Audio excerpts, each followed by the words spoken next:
Buddy, how did you get into stunts? I grew up in Texas. I saw an old movie called Hooper, and it was about the Hollywood stuntman. And so once I got out of college, I just said, well, I want to try to pursue this career. I was working in Austin teaching martial arts, and a movie came to town. And it was a bunch of stunt performers doing a movie, which is always a bad idea. One of the guys, his name was Ron Yuan, said, hey, man, you should come to Hollywood and give it a shot. It's one of those things that you just feel is divinely inspired. And so then I moved out to Hollywood 2 weeks later, and then I was a production assistant. Right. And then I kept telling everyone as a production assistant, that I wanted to do stunts. And then I met a first AD by the name of Joe Osborne. He did a little show called Fear Factor. And so I was a PA on Fear Factor, and he stuck me with the stunt team.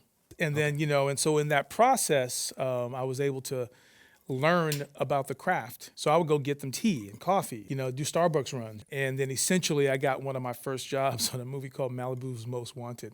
That was Jamie Kennedy, right? Jamie Kennedy. But my first job was just like holding Jamie Kennedy up. He was crowd surfing. Right. And then, the old stunt coordinator's like, if you drop him, just go on home. Then that led to me being a performer. So what ends up happening is one part of our industry of how you get a job is an art, we call it the art of hustle. And so what you do is you go around, we used to get a thing that was called a shoot sheet, and it had all the productions. And you would basically go to a set to hustle the stunt coordinator. So you'd have to sneak on set. And so the idea is after you do the hustle and you get your job, when other coordinators are looking for a specific type and a specific skill, you're hopefully one of the ones who are being considered.